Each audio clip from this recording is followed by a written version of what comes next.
Saya Lina Nasra dari mahasiswa pendidikan fisika UNJ. Sebelumnya izin bertanya kepada Bapak, bagaimana Bapak itu memilih program yang harus diprioritaskan berdasarkan kebutuhan siswa, sekolah, ataupun kemampuan anggaran dari sekolah?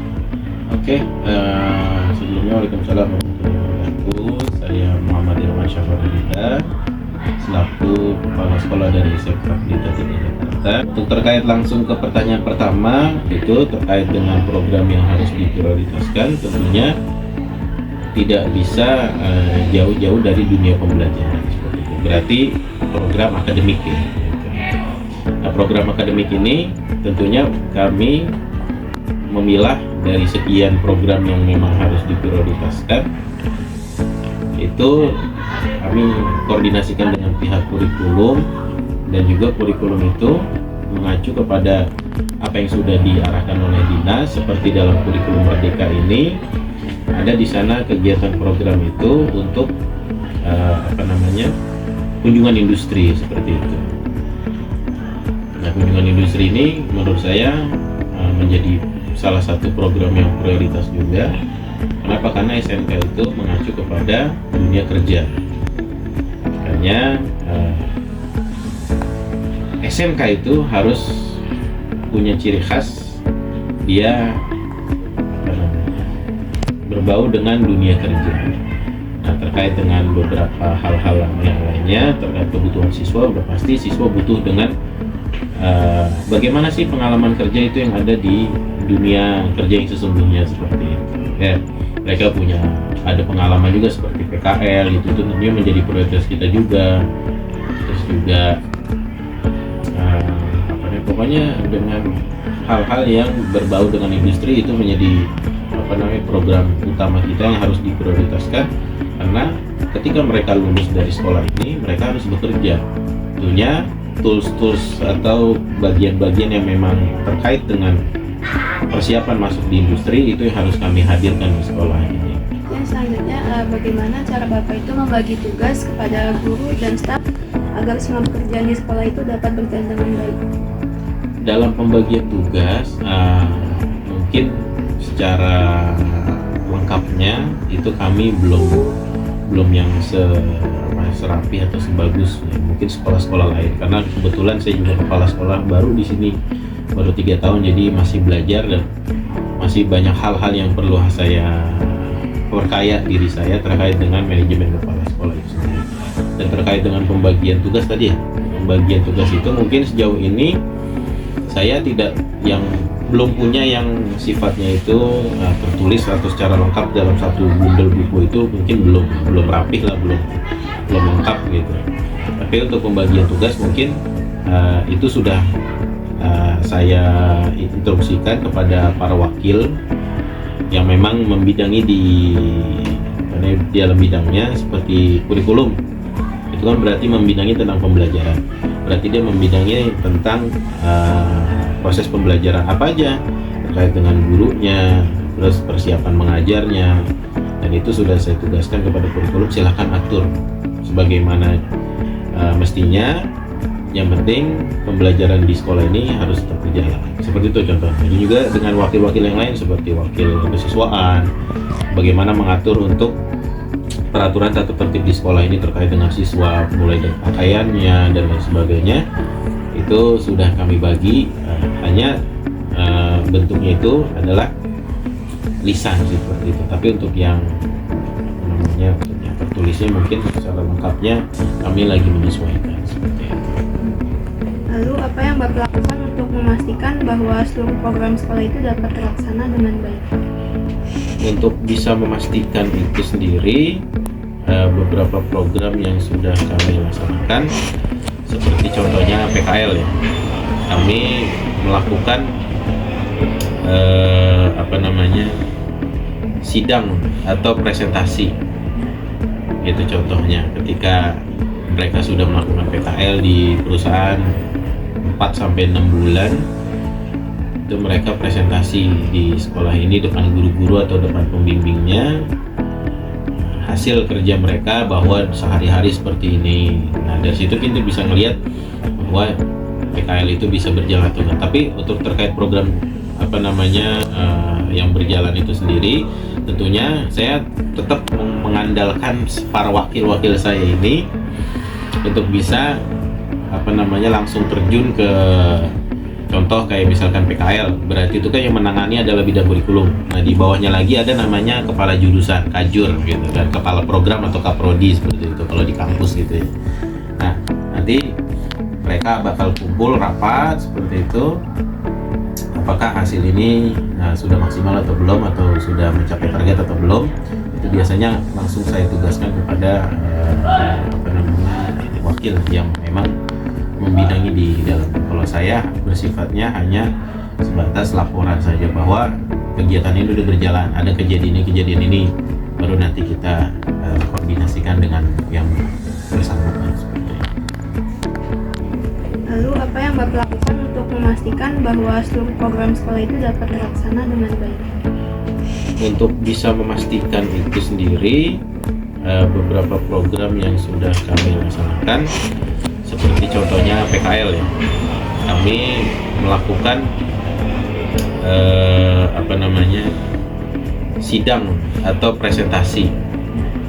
Itu contohnya ketika mereka sudah melakukan PKL di perusahaan 4-6 bulan, itu mereka presentasi di sekolah ini depan guru-guru atau depan pembimbingnya hasil kerja mereka bahwa sehari-hari seperti ini. Nah dari situ kita bisa ngelihat bahwa PKL itu bisa berjalan atau enggak. Tapi untuk terkait program apa namanya yang berjalan itu sendiri, tentunya saya tetap mengandalkan para wakil-wakil saya ini untuk bisa apa namanya langsung terjun ke contoh kayak misalkan PKL, berarti itu kan yang menangani adalah bidang kurikulum. Nah di bawahnya lagi ada namanya kepala jurusan, kajur gitu kan, kepala program atau kaprodi seperti itu kalau di kampus gitu ya. Nah nanti mereka bakal kumpul rapat seperti itu, apakah hasil ini sudah maksimal atau belum, atau sudah mencapai target atau belum. Itu biasanya langsung saya tugaskan kepada apa namanya wakil yang memang membidangi di dalam. Kalau saya bersifatnya hanya sebatas laporan saja bahwa kegiatan ini sudah berjalan, ada kejadian ini, baru nanti kita koordinasikan dengan yang bersangkutan. Selanjutnya, bagaimana cara Bapak itu memimpin dan membangun kerjasama yang baik antara guru, staf, dan juga siswa?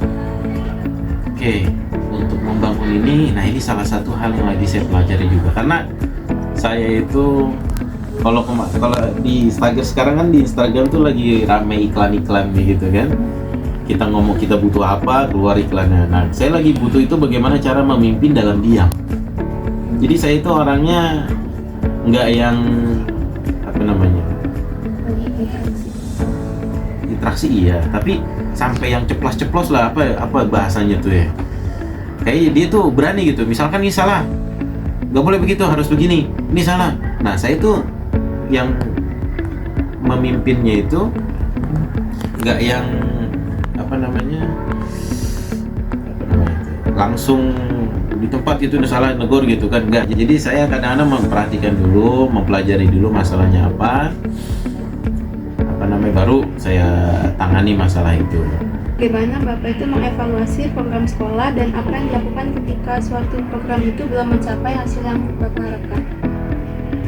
Untuk evaluasi sendiri, kita punya program namanya rapat evaluasi bulanan dengan guru, yang itu dilaksanakan setiap awal bulan hari Jumat, pada Jumat, habis Jumat jam 1 kita kumpul bersama guru-guru untuk membahas apa namanya terkait beberapa program yang di bulan itu yang memang harus dibahas, dan apa aja yang menjadi evaluasi kita ke depannya jika memang itu ada yang harus diselesaikan seperti itu.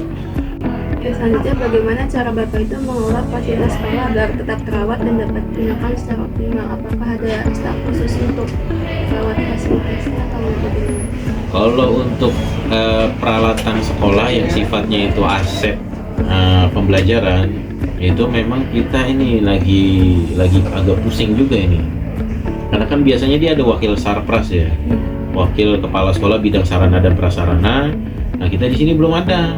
belum ada yang membidangi itu gitu, karena dari yayasan juga memang belum bisa meluncurkan itu.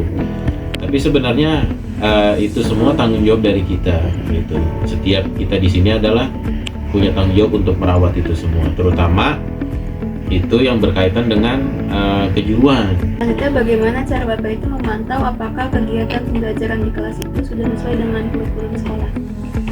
Oke, kalau untuk pembelajaran sendiri dari pemantauan yang saya lakukan sejauh ini hanya sebatas dari kondisi siswa gitu. Karena guru itu karena kan yang berinteraksi dengan guru itu di kelas ya siswa seperti itu kan. Nah, siswa lah yang saya tanyakan atau ada keluhan, dia akhirnya tanya di sana kan. Kebetulan kita punya kotak saran juga, tapi yang berbasis barcode. Jadi nanti dia scan, kita tempelkan barcode itu di dinding pintu kelas mereka masing-masing. Mereka kalau ada pengaduan apa-apa silakan sampaikan di sana, dan itu kita bahas ketika rapat awal bulanan tadi itu. Lalu bagaimana cara sekolah itu menerapkan kedisiplinan, membina karakter, dan meningkatkan prestasi siswa baik akademik maupun non akademik? Ini juga salah satu hal yang belum maksimal banget di kita terkait dengan prestasi terutama. Tapi untuk terkait dengan peraturannya, sebenarnya sudah ada juga sih yang tadi saya sempat bilang bahwa beberapa peraturan memang ada yang sudah tertulis, ada yang belum seperti itu. Nah, salah satu yang sudah tertulis itu adalah peraturan siswa. Kita terapkan dengan sistem poin. Jadi kita sosialisasikan kepada mereka. Sebenarnya rencana pengen bikin buku panduan untuk siswa, untuk guru. Dan di sana nanti ada tuh tools yang mereka harus lakukan apa aja, batasan-batasannya mana aja gitu kan, sebagai siswa, sebagai guru gitu kan. Kalau melakukan ini, sanksinya ini gitu kan. Itu kan bagian dari kedisiplinan kan. Ada beberapa pendidikan juga seperti LDKS gitu ya, latihan dasar kepemimpinan siswa. Kita biasanya tuh keluar ke puncak Bogor di villa seperti itu, 3 hari 2 malam, dan itu langsung kita yang ngelola. Itu bukannya dari pihak ketiga seperti TNI dan lain sebagainya, enggak. Prestasi akademik itu sendiri, nah yang non akademik tadi kan untuk yang pendidikan karakter itu ya ke siswa sudah kami terapkan, di sekolah juga sudah kami terapkan. Nah, untuk yang akademik sendiri, karena jumlah siswa kita kebetulan belum banyak nih, lagi sedikit kita jumlah siswanya. Jadi kayaknya untuk prestasi akademik itu kita belum yang maksimal banget gitu. Seperti lomba-lomba aja kemarin sudah sih sebenarnya kita udah ikut ya, kayak lomba akuntansi kemarin ini diadakan di UNJ juga kebetulan. Jadi selanjutnya, bagaimana cara sekolah itu bekerja sama dengan orang tua ataupun masyarakat untuk mendukung kegiatan dan program sekolah? Kan biasanya suka ada kayak komunitas sekolah mungkin yang menyelesaikan. Nah, itu juga salah satu yang belum kita laksanakan juga gitu. Jadi untuk bekerja sama dengan orang tua atau masyarakat, kita masih terbatas banget. Pertama, untuk orang tua aja kita biasanya cuma ada kumpul di rapat awal tahun, penyampaian program awal tahun dengan orang tua itu ada di awal tahun. Biasanya kelas 10 kan. Nanti ada lagi kelas 12, kita biasanya cuma bikin 2 kali tuh, kelas 10 dan kelas 12 gitu. Karena kelas 12 kan terkait dengan akhir tahun pelajaran.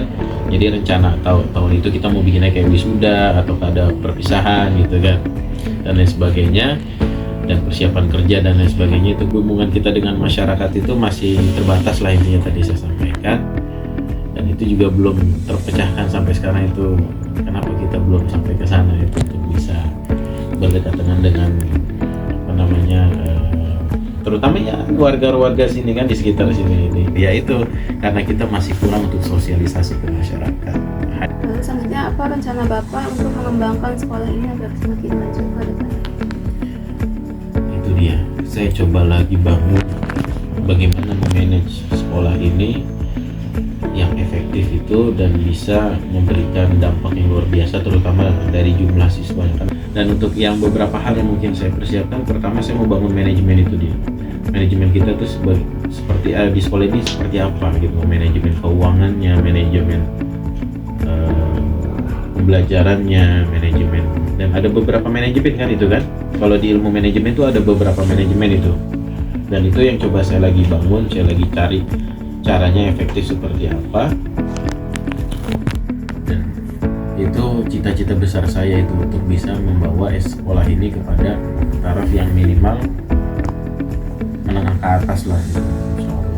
Tapi ya itu harus dengan perencanaan yang matang gitu. Dan saya juga lagi persiapkan kepada ya guru-guru kita yang mungkin masih agak sulit ya, untuk bisa bekerja sama. Itu juga salah satu manajemen SDM ya. Ya, mungkin masuk ke pertanyaan terakhir ya Pak, bagaimana gaya kepemimpinan yang Bapak terapkan itu dalam mengelola sekolah, dan bagaimana Bapak itu berusaha memberi contoh yang baik serta menyesuaikan kepemimpinan tersebut ketika menghadapi guru, staf, atau siswa yang memiliki sifat yang berbeda-beda.